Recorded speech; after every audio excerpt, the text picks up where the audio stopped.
Good morning. Thank you for joining us. We're going to give it just a couple minutes while everyone hops on.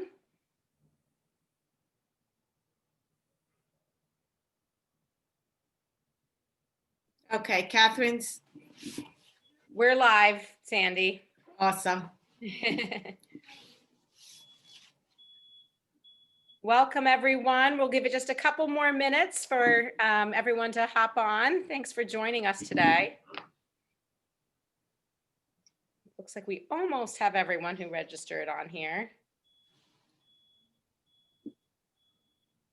There we go. Great. Well, good morning. My name is Nina Newman. I'm the Associate Head of School for Advancement and also the Director of Admission and Financial Access.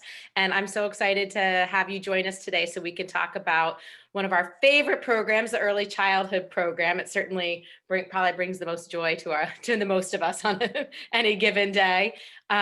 Joining me today is the head of the lower school, Dr. Sandy Lazar-Duff. You want to wave, Sandy, so they know which one you are? And also our pre-kindergarten teacher, Jen Agro. And then joining us momentarily will be our kindergarten teacher, Bettina Greenberg. So you'll get to hear from everyone. We are going to start the program with a little bit of an overview. Sandy will talk about our approach to early childhood at King, and then Jen and Bettina will talk a little bit about what they've been doing with the students this fall. And then we will open it up to questions. So at the bottom of your screen, there's a Q&A feature.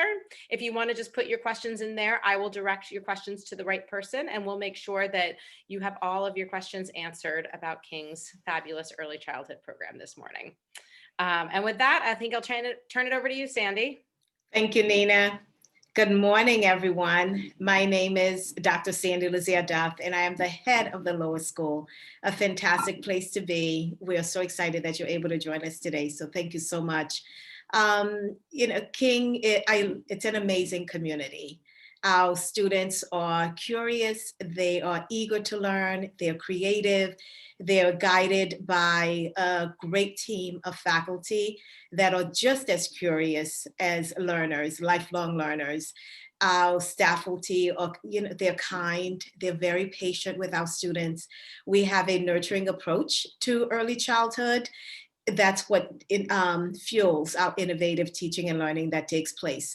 The work that we do, it is grounded in our mission, as well as research and best practices. Everything that we do it that's in the best interest of our kids in partnership with you. Prospective parents, in partnership with our current parents, we are absolutely committed to fostering an environment that is nurturing, an environment that is joyful, one that balances a robust academic program, along with what it means to be a child, what it means to enjoy childhood, to play, for your children to come home. And when you ask them, what did you do today? For them to say, I played and I played and I played, because that is the Reggio approach. It's really tuning into the languages that children speak, the languages that they understand, the hands-on approach, which you will hear so much more about in a little while from two of our early childhood faculty. You will hear from Jen Agro and you will hear from Bettina Greenberg about what it means to be a part of an emergent curriculum in our pre-K and kindergarten programs. We are here to answer your questions, so please feel free to put your questions in the chat and we will be more than happy to answer them for you. Now I would like to introduce you to our pre-kindergarten teacher, Ms. Jen Agro. Hi, everyone. My name is Jen Agro.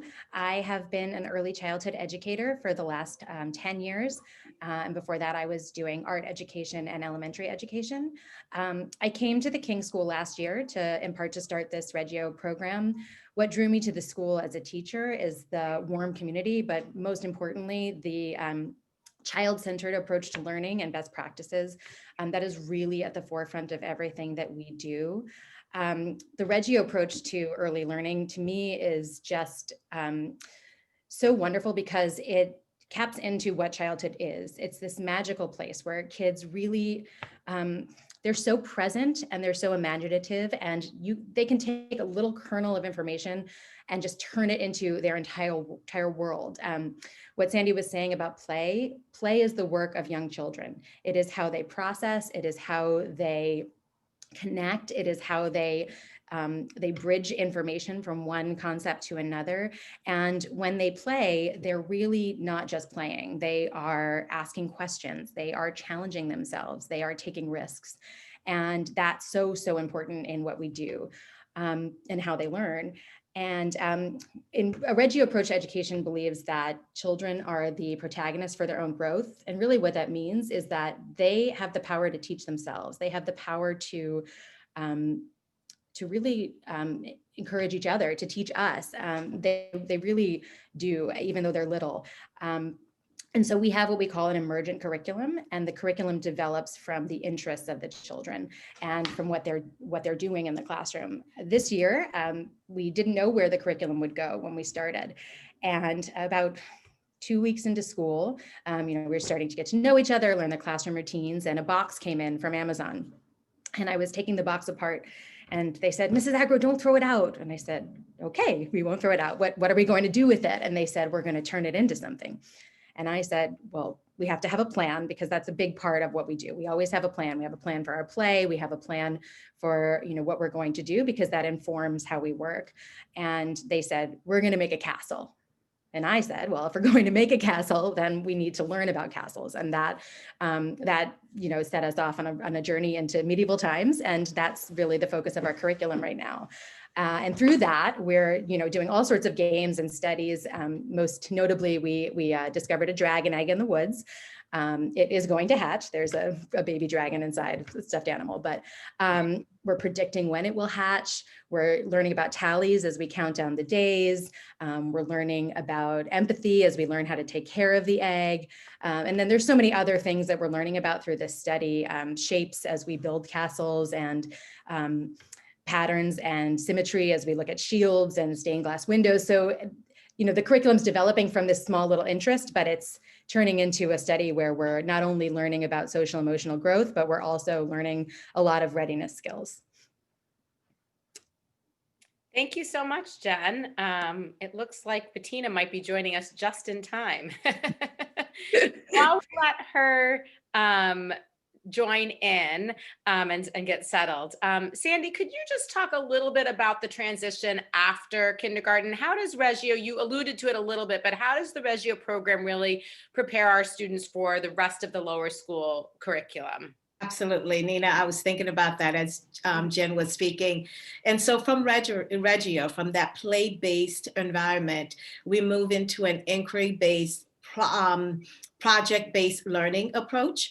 And in grades 1 through 5, our students are engaged in project-based learning, where again, it's interdisciplinary. That approach allows the students to really, in the similar way as play, to grasp the concepts that the teachers are teaching. And so whether they're learning about ancient Egypt, about Mesopotamia, if they're learning about our city right here in Stamford, it's taking that approach, moving it just out of the research-based. Certainly they are researching, they're learning skills, literacy skills, what it means to be an effective writer, what it means to be a reader, what it means to write for an audience. But along with that, it's partnering with our specialists, with our music teachers, with our PE teachers, with the art teacher, and to really bring those concepts to life, to provide a hands-on opportunity for the students to express their understanding. Certainly they express that understanding through the research component, through their writing, to the oral, but at the same time, we also like to take that project-based learning approach where they can really create a model of what it is that they're learning. And again, that exists not just when we're teaching math and the students are using manipulatives to really help them move from the concrete to the representational and then the abstract thinking, sophisticated thinking that we want them to do as mathematicians. And so there are various ways that we approach project-based learning in grades 1 through 5. Thanks, Sandy. That was great. Welcome. Welcome, Bettina. Thanks for joining us. We've already done a little overview about early childhood, and then Jen was able to share what she's been doing with the pre-kindergarten this fall. Would you jump in with a quick introduction of yourself and then what your kindergartners have been doing this fall? You're on mute, so you need to unmute yourself. My name is Bettina Greenberg, and I'm the kindergarten teacher at King. I've been teaching early childhood for 18 years. Our kindergarten is a Reggio-inspired kindergarten, which means that the curriculum is emergent, and it emerges from the interest of the children. For example, this fall, my children found earthworms on the playground because there were shovels there to dig with. And this began a huge interest in earthworms. So we began to collect them. We began to observe them. We used magnifying glasses. We brought out sketch pads. We sketched them. We learned about them in nonfiction books that we would read aloud. And because the children generated this interest, it went on and on until we started thinking about other living things, such as the acorns they would bring back from the playground, and that seeds are also living things. We discussed living things versus non-living things, and it really became this whole science curriculum. And luckily at King, I can work very closely with the science teacher. And if my children are interested in something, he can jump on that and enhance it. So it's really exciting to go with the interests of the children because the motivation is always there. And on top of that, we teach reading and math and writing, but so many of those things can happen in our emerging curriculum as well. My children are drawing observations of plants right now, and then they're putting words together and sounding letters out. So all these amazing things are happening in a very authentic way.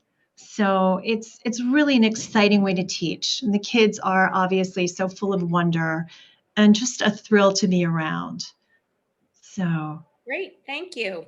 Our first question is sort of about the distinction between the project-based approach and more of a standard, the questions about kindergarten, but I think it could apply to pre-kindergarten and kindergarten as well. Maybe Jen could start a little bit on that.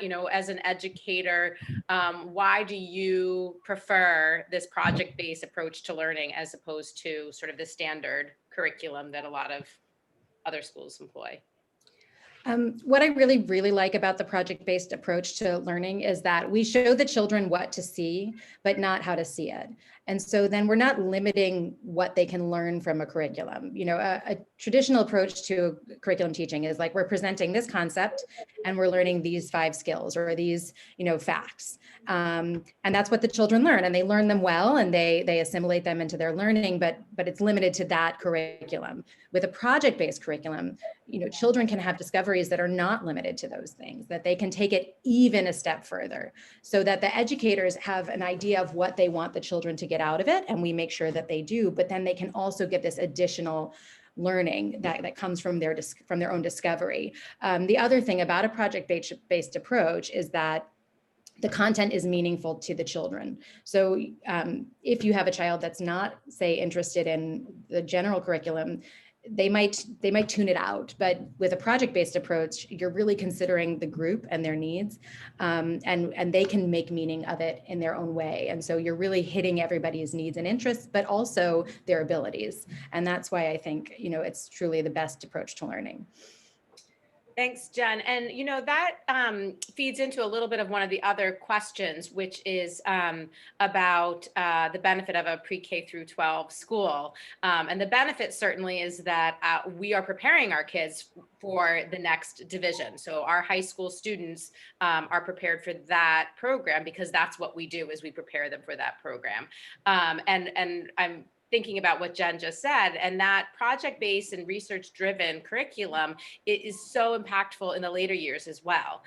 When a student is learning about the Industrial Revolution, but they can really research into a part of it that really appeals to their interest and learn about the whole time period by hearing their classmates report on different elements, that really brings it to life and engages them with a time period of history that a student may or may not have connected to if they were just reading a textbook and writing a paper. And the other thing I just want to add about that, and then I'll let Sandy weigh in here as the lead educator in the group, is that one of the things to know about King is that we respect every stage of childhood and adolescence. So I know there are other schools, as the question indicates, that will tell you that a school ending in 8th grade is the best school. That may be true of a lot of schools that focus solely on the high school and just sort of assume the younger kids will catch up. But King, we take really a lot of pride in each developmental stage. And I've heard Jen talk specifically about 3-year-olds versus 4-year-olds. And I've heard Sandy say that a program would be great for 4th grade, but the 3rd grade would need to do a different program.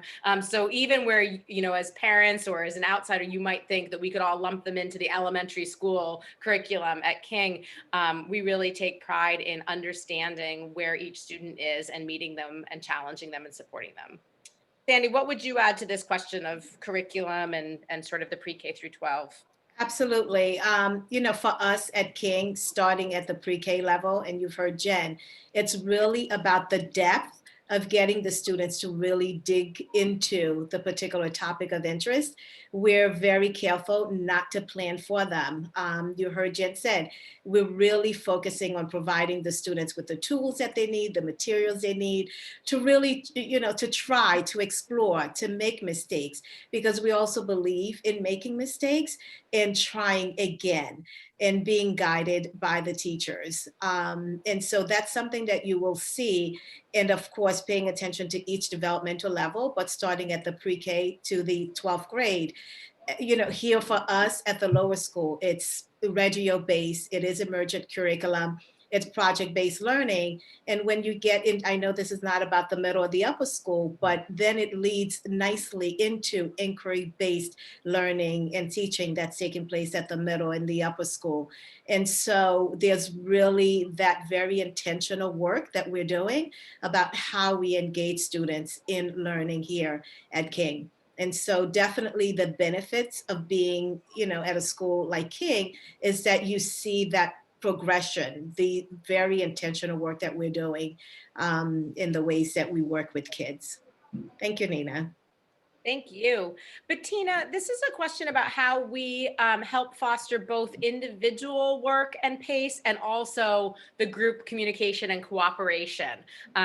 Could you talk a little bit about how you manage that for kindergarten? In terms of our Reggio curriculum, or just in terms of kindergarten in general? You're wanting to know how the individual is fostered? In your classroom, how do you balance the needs of the individual and making sure that they do learn some independence and are able to work at their own pace and helping them develop the skills to collaborate with classmates? Right. I mean, the beauty of having a small classroom and having a full-time assistant is that we can really meet everyone's needs. The children come to us with so many different abilities, and they learn from one another. They learn from the teacher. There are many, many moments where I can work with individuals in small groups, which is really key, and I really get to know them as learners. And so there's a lot of group learning, and there's also individual small group learning. And there is time for working alone with your teacher. And I think the beauty of being in a small classroom is you really get to know the students. So you don't miss anything. Great, thank you. Jen, there's a question about how we develop character and citizenship. Do you want to kick that off?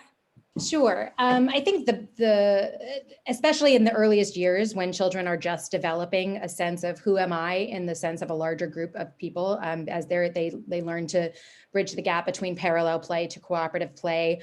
So much of that has to do with language and language accessibility. And so first and foremost, we model language that is inclusive, that is full of ownership and autonomy, but also has the other children and students in mind. So we teach children that when they come into play with another child, they have to say, what's your plan for playing? They have to check with them if they want to make a different choice. And we teach them how to speak about what their needs are, but in a kind way. So if they don't want a child to come in and play with their building, they can say, I have a different plan, or I'm working by myself. You can come back at another time. So first and foremost, it starts with language. And then it starts with environment, right? We are members of this space and this community, and this is our classroom home, and we have to take care of our things. So how we teach them to put away their coat and not drop it on the floor, or how to, put their toys away. Everybody has to clean up, and we're all working in it together. They all have classroom jobs so that they're part of, the larger group or the larger whole. We also do, not as much this year because of the coronavirus, and we're, really staying within our own class. But in years past, we've done a lot of collaboration with other children. Last year, we were learning about fairies, and there was a third grade class who was very, very into fairies, and they came, and the children taught us about how to build a fairy house, and then we went together and we built them together. And so we're always sort of having that sort of collaboration and sense of community in mind. But we also make them accountable for their actions. If a child knocks down another child's building, they have to go over and say, are you okay? How can I fix it?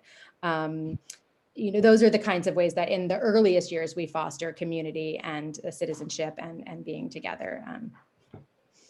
Yeah, Great. sorry, Nina. I wanted to echo and just add a little bit in terms of what Jen is saying.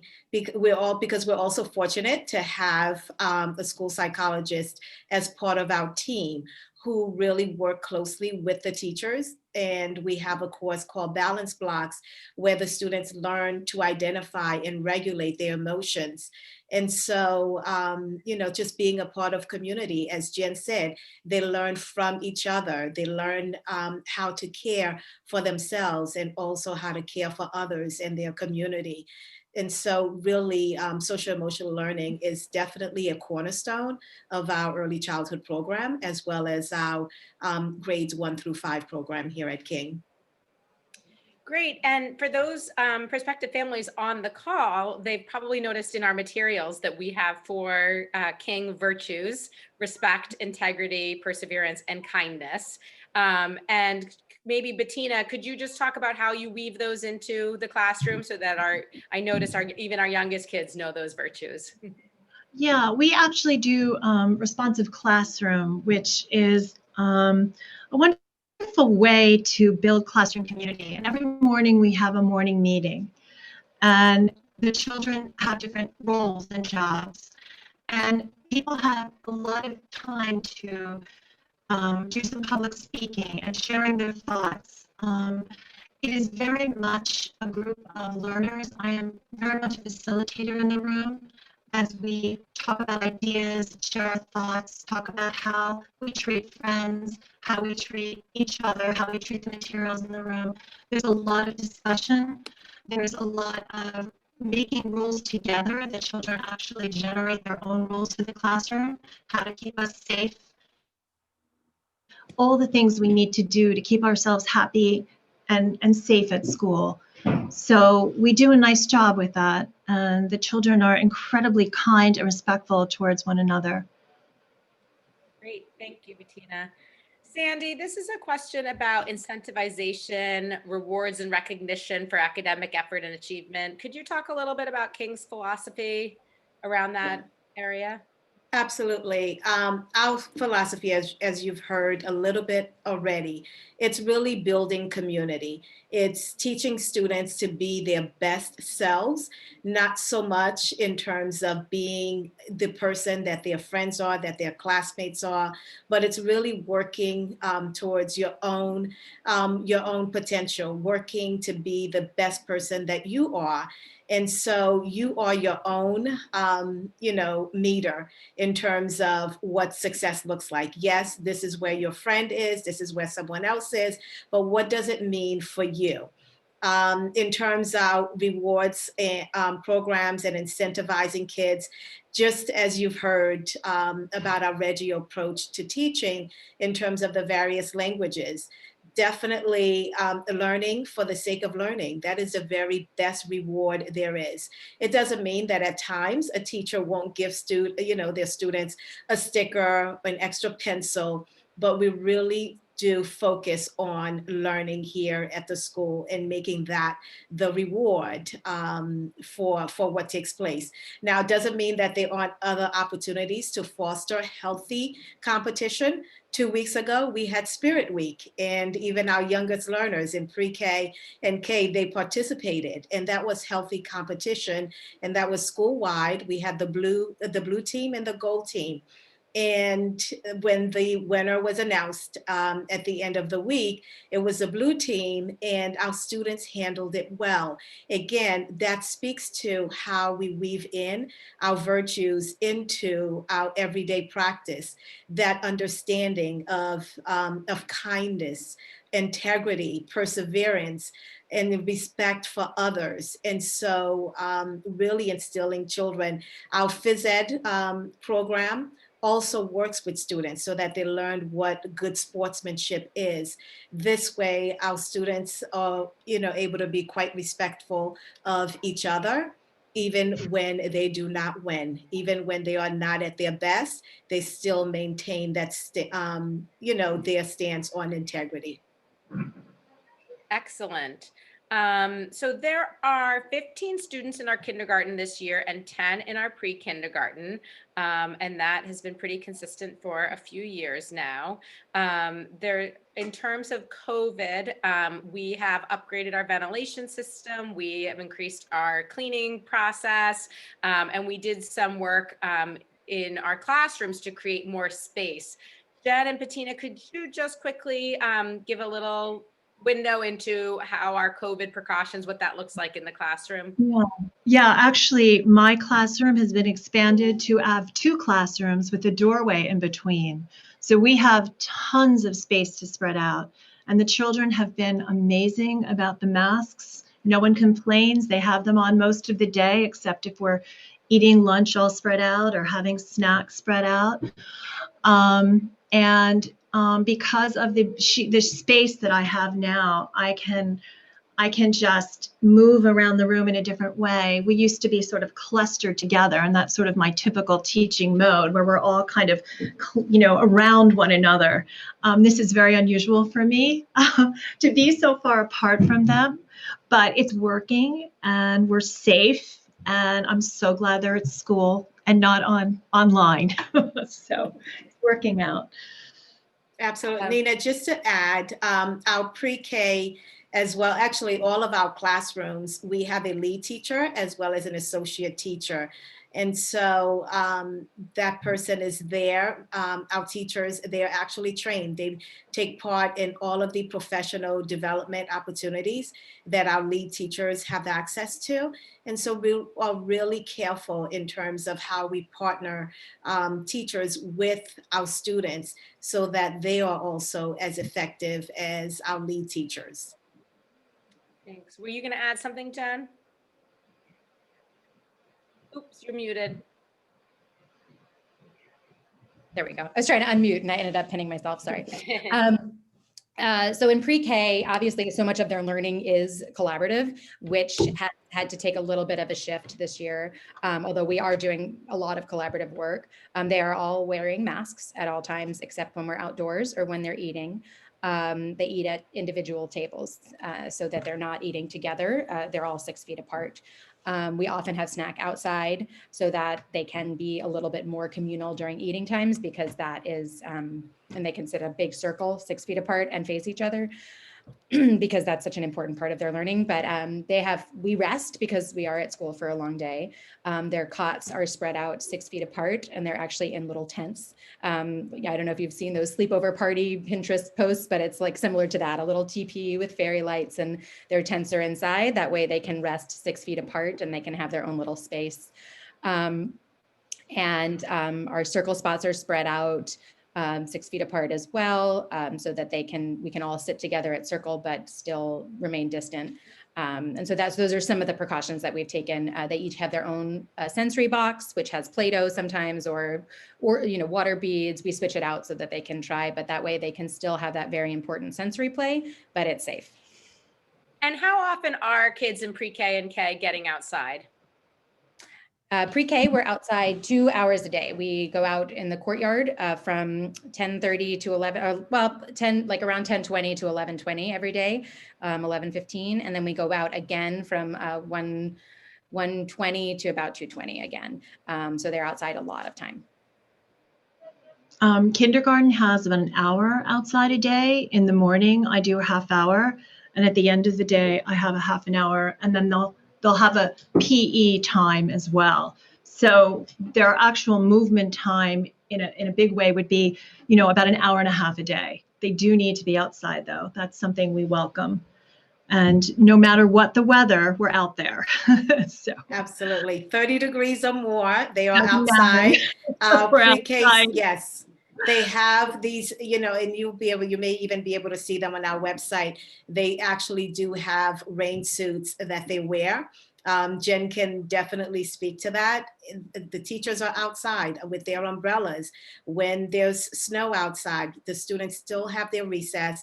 Our pre-K, kindergarten, as well as our older students at the lower school, we do believe in making sure that the students have time to really play with each other and just enjoy our beautiful campus. The entire campus is a classroom. So even when they're playing, they're learning.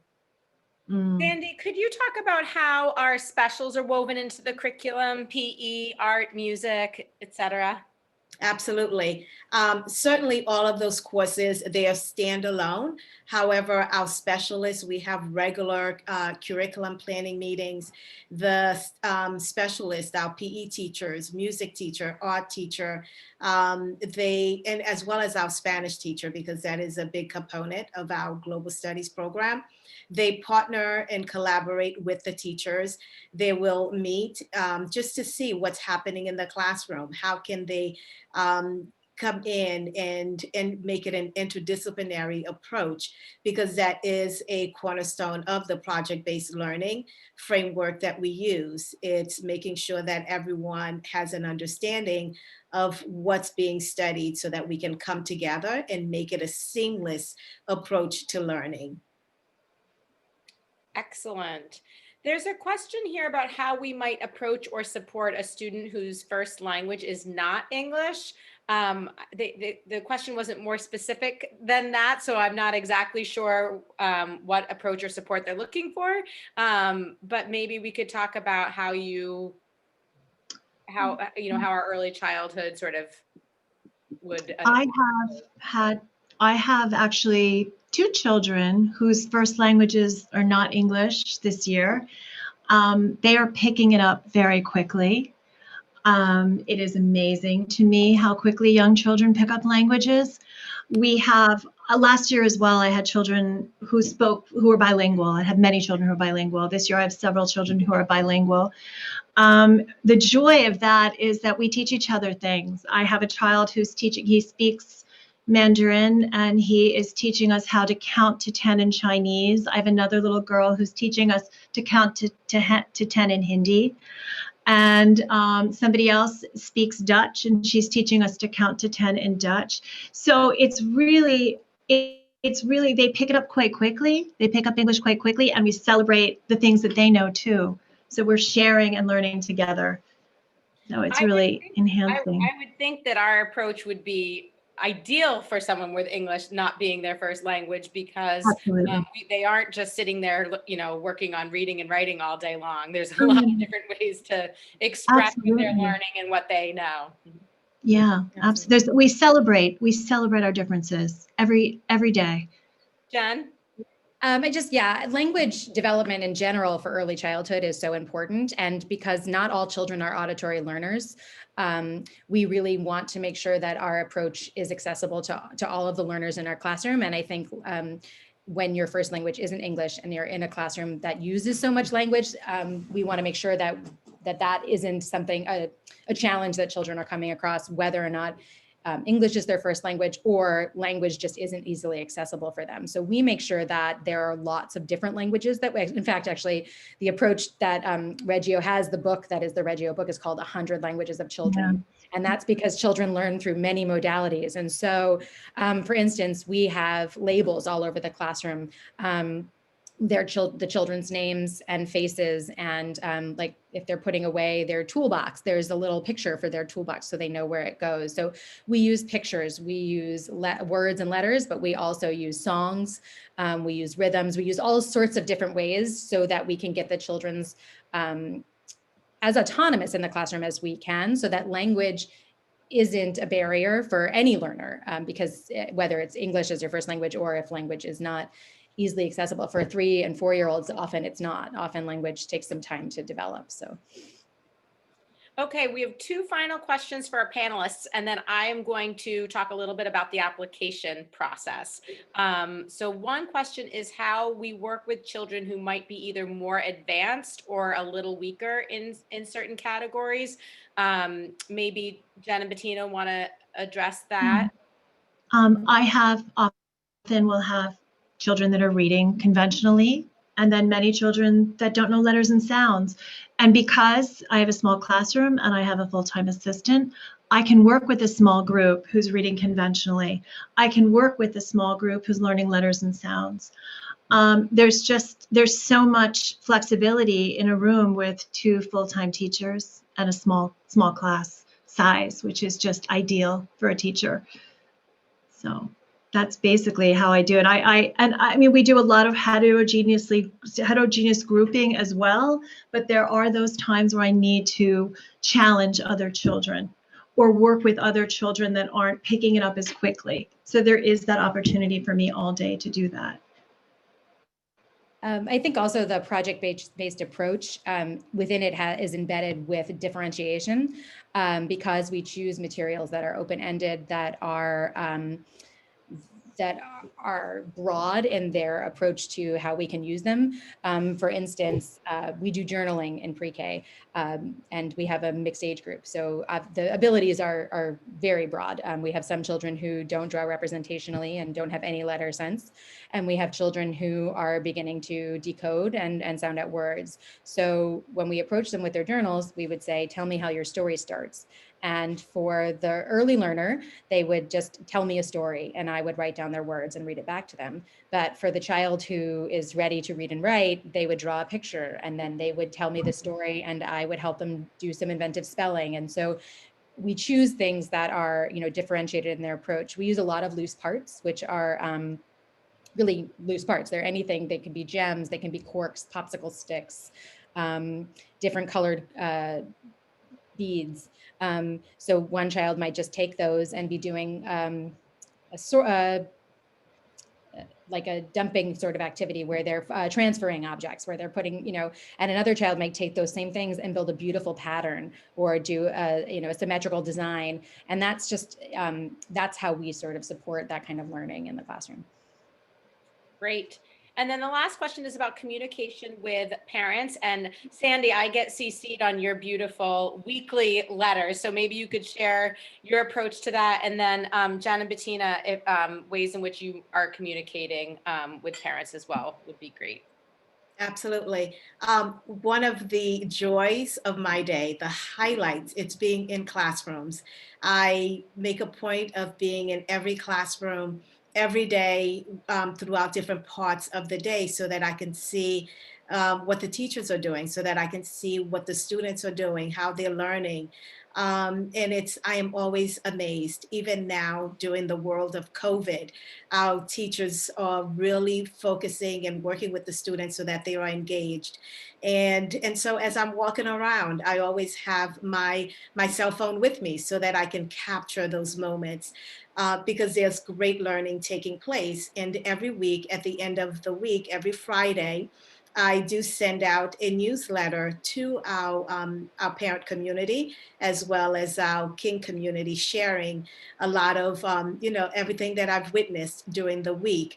Sometimes I will focus on, it may be a focus on science, it may be a focus on art, but not just that, because it's integrated into the curriculum.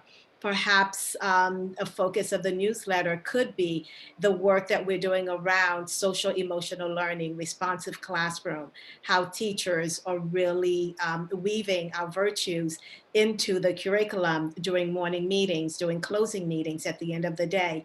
And again, as I said, because I take the photojournalist approach to it, there's ample pictures, and especially now because our families are not able to come into the classroom to be a part of our community on campus. I use that newsletter to really give them a walkthrough of what the school looks like, of what our hallways look like, what our classrooms look like, so that they too can remain engaged. And the teachers will, Bettina and Jen will tell you how teachers do it as well, but it's a great compliment to the work that the teachers do. We also write newsletters, weekly newsletters, which informs parents about what's happening in our room.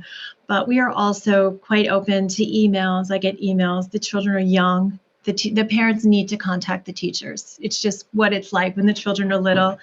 And so we are just open to any kind of Zoom at this point that's needed with a parent. I'm always available to speak with them, and communication is easy when especially when the children are so young. I think it's important. I think that the parent should be able to contact the teacher with many little questions. The children aren't always able to verbalize what's happening at school or a problem that they're having. So I keep line of communication very open.